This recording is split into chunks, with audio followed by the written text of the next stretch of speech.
celebrate the state. The people. The magic. The memories. The bright lights and high rides. The sparkling eyes. Over 2 full weekends. The Royal Adelaide Show. The show of a lifetime. Pre-purchase tickets and save. theshow.com.au.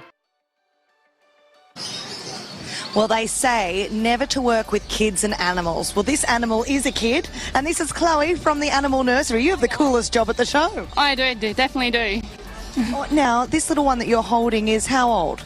A week old. A week old? Yeah. It's pretty cute. I'll just put him back down. Now, tell us, where have we sourced these magnificent goats? These are just from the Adelaide Hills. These are boar goats, and they're originally from Africa. Well, it's kind of cool. Now, does this little one, Emily, look at this one, scratching his ears. Does he have a name yet? No, he doesn't.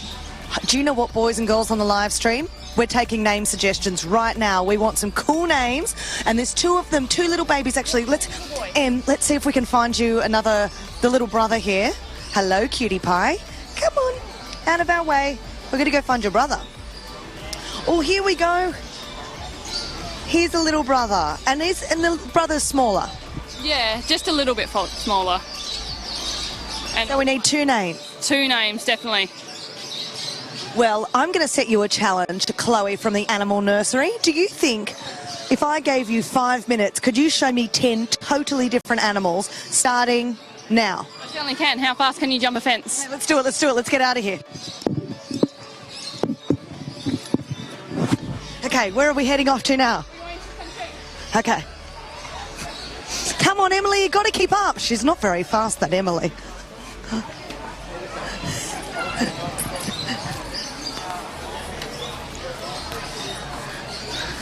Oh, the gates are going to hold us up here.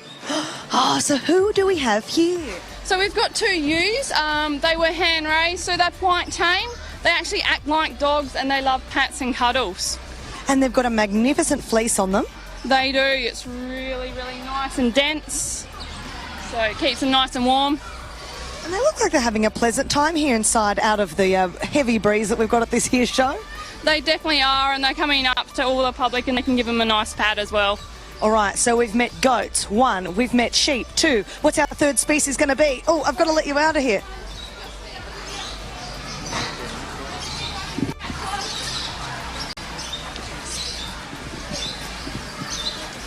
Oh, I didn't even realise there was anything in here. So we've got some little guinea pigs. They're all the way from Gorge Wildlife Park. Just gorgeous. As their name says, they are a little bit of a pig, and they love their food. Hold on, Emily, see if you can go right into that corner there and just zoom on in, because they are hiding underneath all of the straw. Yeah, so they're very good at hiding. Some days we have to actually move all the straw so we can check they're all still there. We do have a couple of pregnant females who are due any day as well. You are unbelievable. We've now seen 3 species in 2 minutes. What are we going to see next, Chloe? Come on, let's get you out of here. We've got some more sheep on the other side around us.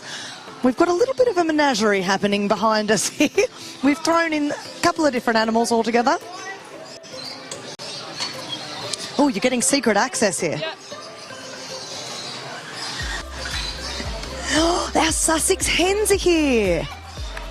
Pardon? Our Sussex hens are here. They are. They're quite good. They're good at laying, and they look very pretty with their collar. What a plume. I know, and we've got naked neck chickens. Have you seen them before? No. So it looks like they're missing feathers, but that's how they're bred. They're kind of cool. There's little chicks down there with their mum. And Emily, can you see the lamb in there right in the middle who is hidden away just next to our hens in the middle of this pen? How gorgeous. Yeah, and we've got some unique ducks at the back, and they've got a nice little hairdo happening. Yeah, that's a funky hairdo. What's going on there? Oh, they just like to be different, so they drew it a different way. So. I love it. It's edgy. It's cool. It's out there. All right, so you've now shown us 5 species, 6 species. We've got 2 minutes left. We need to see 4 more. Let's go. Let's go and see a pony. It's just over here. So, guys, this is Boo. And she's quite a friendly pony. She normally takes a lot of children for rides and things like that, but just having a week off at the show where she gets fed and just nice pats and all that sort of stuff. Just gorgeous. Let's see if we can get her to pop her head up here to say hello to the boys and girls.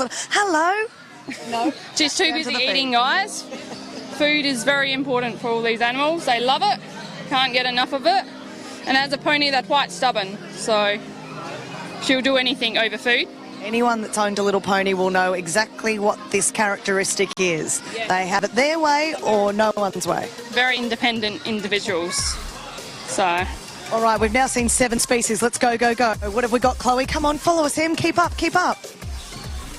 Come on, Emily. It's Emily's favourites, the alpacas. so these guys, if they're really stressed out and they're not liking you, they may spit, but they're quite happy at the show, so they're not going to do that for you. The actual guys who own them, they have a lovely farm of 500, so that's quite a few. Their wool's really good to make your socks or your jumpers and that sort of thing. You know what else they're great for? They're really protective of herds of sheep. So we use them on my parents' farm, where we have fat lambs, and they protect our sheep from wild dogs. Yeah, and they're really good with chickens as well. My friend's got a free-range chicken farm, and they have 2 alpacas. We love you, alpacas. Next animal, let's go. All 2 right, more let's to see the go. donkeys. So guys, we have a family of donkeys right here. This is the male donkey. His name is Donkey. Edgy, I like that. It's a wild name. And then we've got Coffee, their little foal, who's 4 months old. Let's go look at the foal, Emily. Oh, isn't she gorgeous? Coffee, did you say? Yeah, Coffee's his name. He's very sweet. Okay, we have 12 seconds left for you to show me 1 more species. Can you do it, Chloe? I certainly can. So right next to us is the Highland cattle. They're all the way from Scotland, but they're actually bred here in South Australia. We've got a few breeders of them. They're actually your oldest registered cattle in the world. And apparently their hair can grow 30 centimetres long, what's pretty cool. Do you know, one of the things I love about the Animal Nursery is it's not so much entertaining as it is educational at the same time. And so you get to have a lot of fun here whilst learning. And you've got all these great signs up with weird facts that I didn't even know, and I'm from a farm, including that cows spend 8 hours a day eating, and that they have 207 bones in their body, and that if they're in danger, cows will all face outwards in a circle, put the calves in the middle to protect them. Yep, they're quite smart things, and they'll spend all day just eating, then sleeping. Now, we've done our 10 animals in 5 minutes, but I reckon you're going to give me a bonus animal, aren't you? What have we got here? I am. So just down here, we've got Shirley the pig, and we've got 9 of her little piglets. So these piglets are 2 weeks old now. So We'll bring Emily in the front here. Emily, you need to get a nice shot of these gorgeous piglets. So they're awesome and very cute. In the afternoon, we normally see them running around and playing. At the moment, they're having a feed. I'll tell you what, some pig facts you didn't know before, that a newborn piglet's body weight is made 75% of water. The pigs don't have any sweat glands, so on hot days they have to be allowed to wallow in mud or wallow in shallow water to cool down. And that pigs are the 4th smartest animal group in the whole wide world. First of all, humans, then apes, whales and dolphins, and pigs. Yep, they're brilliant, and they're really good at smelling as well.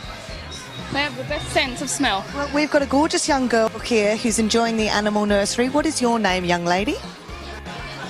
No, she doesn't want to tell me. That's okay. Oh, I'll tell you what, there are so many kids here having a wonderful time at the Animal Nursery. Chloe, what times are you open? There's only a few days left of the show. Kids need to get down here. When are you open? Yep, so we're open till 8 to 8 p.m. Well, we will see you down here at the Royal Adelaide Show in the magnificent nursery that started here back in 1965. And don't go anywhere, because we're going to bring you a little sheep shearing.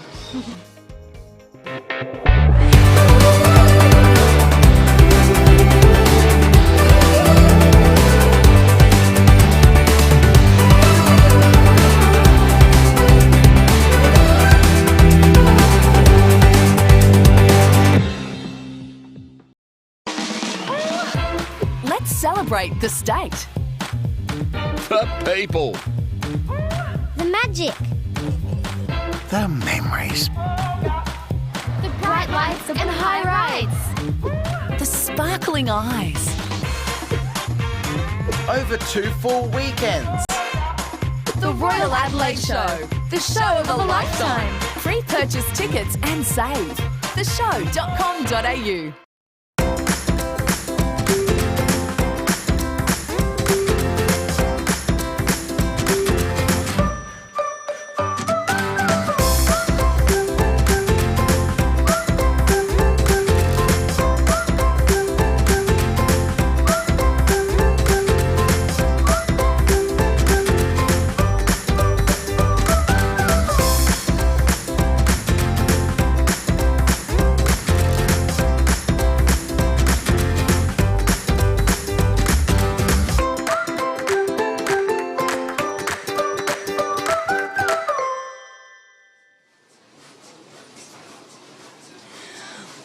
Well, welcome back to all of our live stream viewers, whether you're watching us on Facebook, on YouTube or on the Stock Journal website.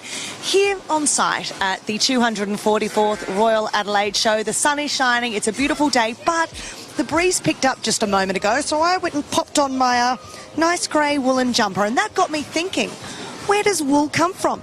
So I've brought along my good friend here, Colin Loeffler, who for 40 years has been a wool classer, and he's going to show you where the wool comes from that turns into our jumpers, our blankets, our even shoes, you say these days. And in fact, we've just found out there's woolen coffins.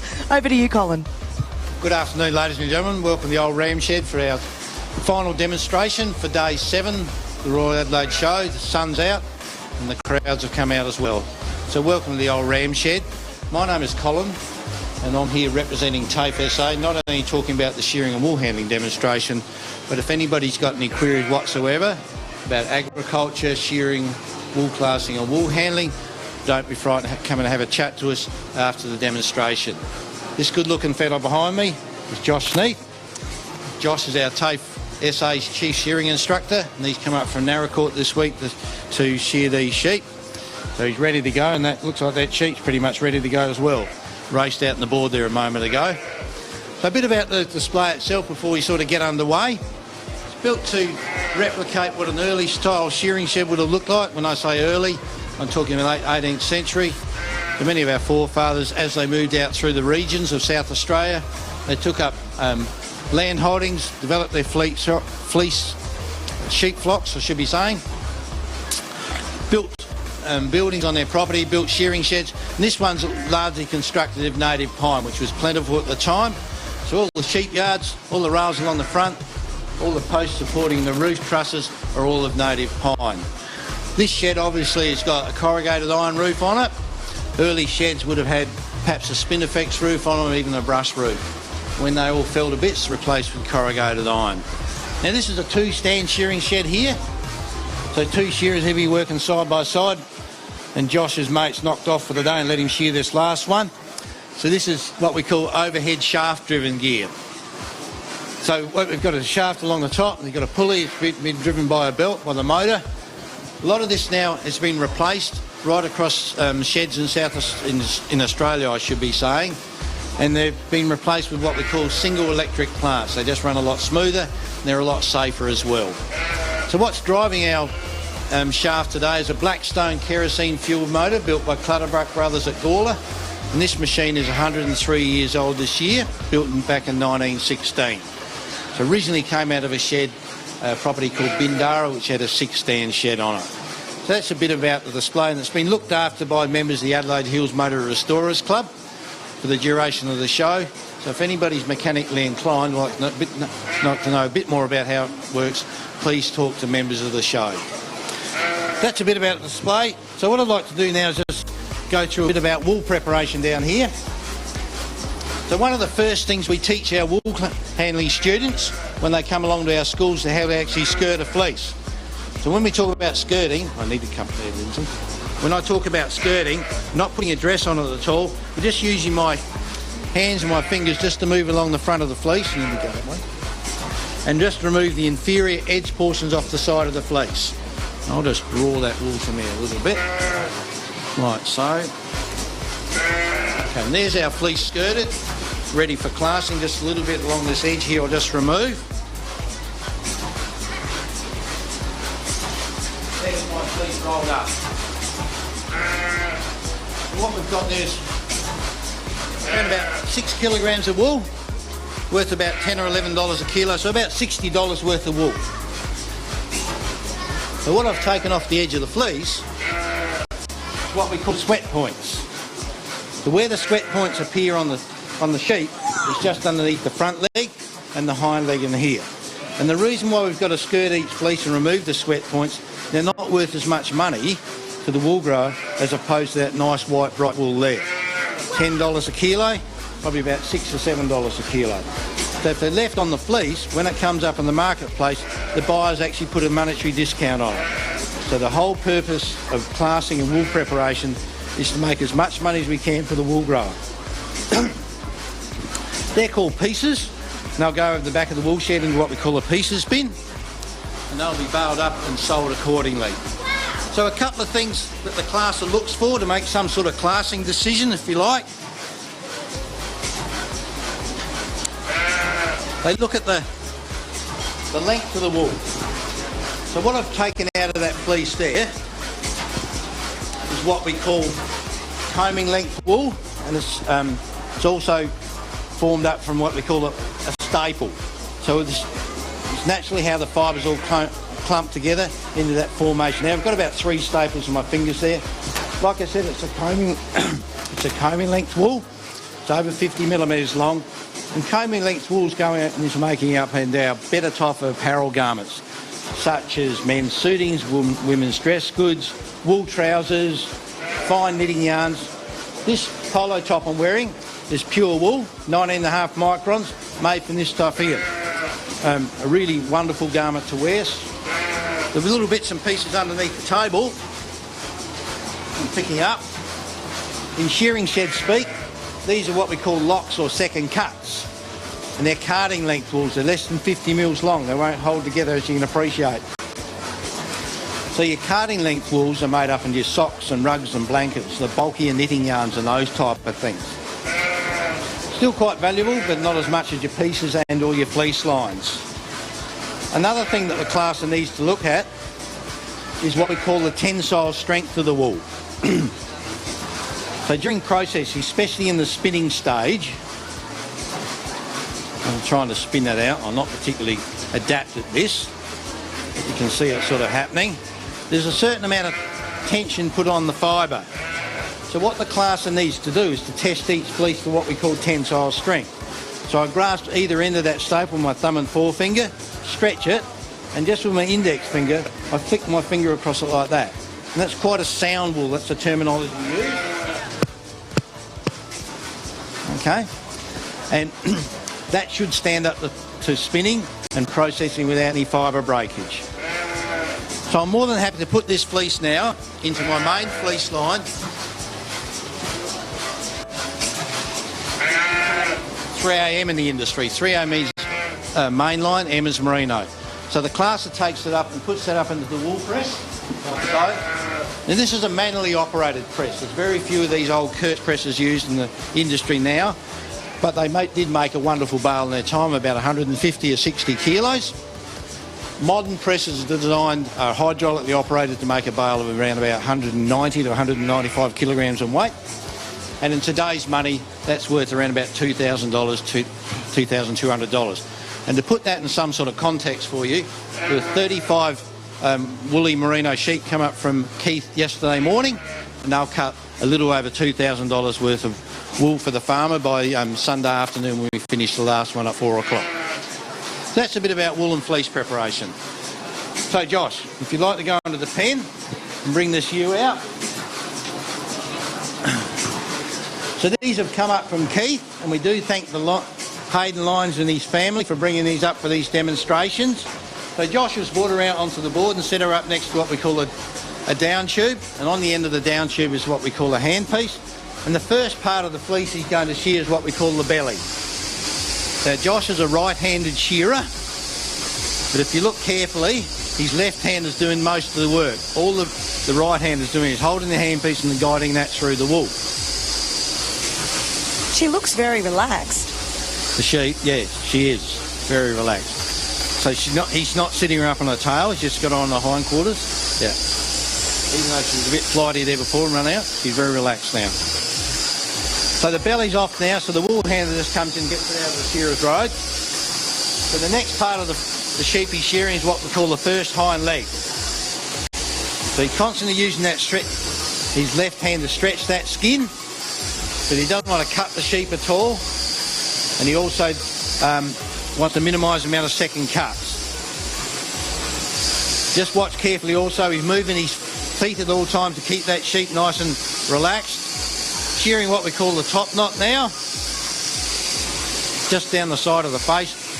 Steps up on the sheep now, and this is the most difficult part of the sheep to learn, what we call the blind blow, and it's a blow from just underneath the brisket, breaks out underneath the chin, and it's all done by feel. And more often than not, this is the last part of the sheep we teach the learners in our schools. By the time they got here, they got some handpiece control. So Josh has just broken that wool out now. We can see what he's doing. Picks up that first front leg and starts to shuffle back now with his right foot and sets her up for what we call the long blow. Now generally this is where we start the learners in the shed, because the sheep's just supporting her own weight there. There's no weight on Josh's back or the learner's back. They've got a nice flat surface to work to. They can get some handpiece control, and they can start to feel that skin underneath the comb. About 6 or 7 blows here on the long blow. The last one's right from the tail, right to the back of the head. Steps up now with his right foot, and notice how he's got his left leg, he's got those 2 front legs tucked in behind his leg, and she'll just support her own weight there. There's no weight whatsoever in Josh's back. Constantly shuffling back with his feet. Lets that leg out so he can shear out onto the leg, around the shoulder, out onto the leg. Now picks the leg up and shears down the leg. There's a bit of a hollow there underneath the hock, so he just twists that. He's got a flat space. Now coming down to what we call the whipping side, fastest part of the sheep to shear. So Saturday we've got the state championships here at the Royal Adelaide Show, with some of South Australia's best shearers will be competing, to see who goes on to the Nationals later on in the year. Always shuffling back, keeping her nice and comfortable, keeping that skin tight with his left hand. And this last blow is what catches up with what we call that undermine blow. So well shorn, Josh. A round of applause, please, ladies and gentlemen. Well shorn indeed. We'll go back to the paddock now and grow that for next year. So what I'd like to demonstrate now is how we show our wool handling students how we pick up and throw a fleece. What I need to do is start, just try and square this fleece up a little bit. So what Colin's going to do first is square the fleece up a bit. Left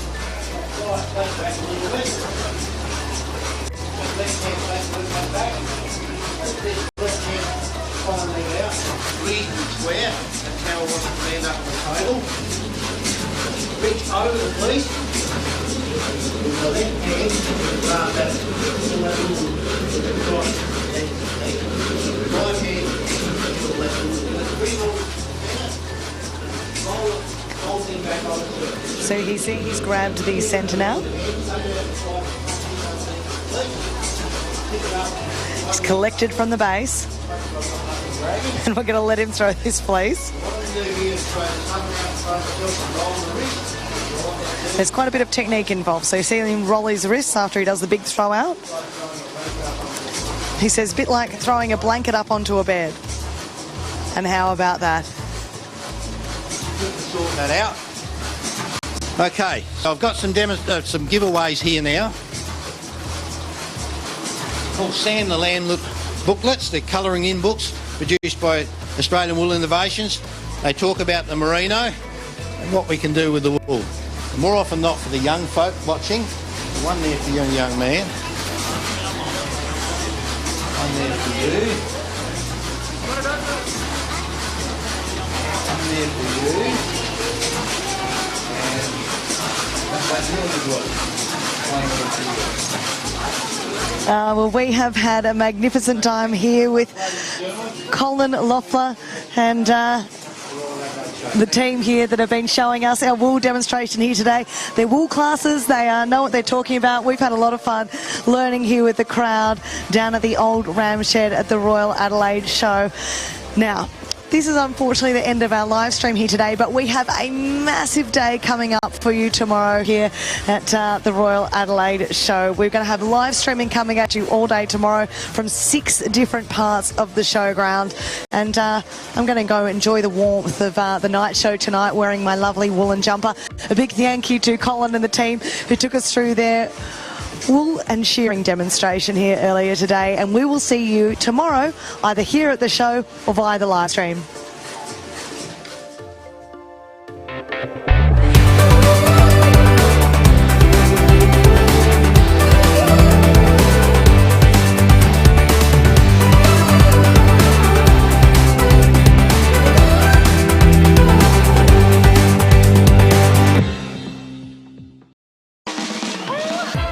Let's celebrate the state.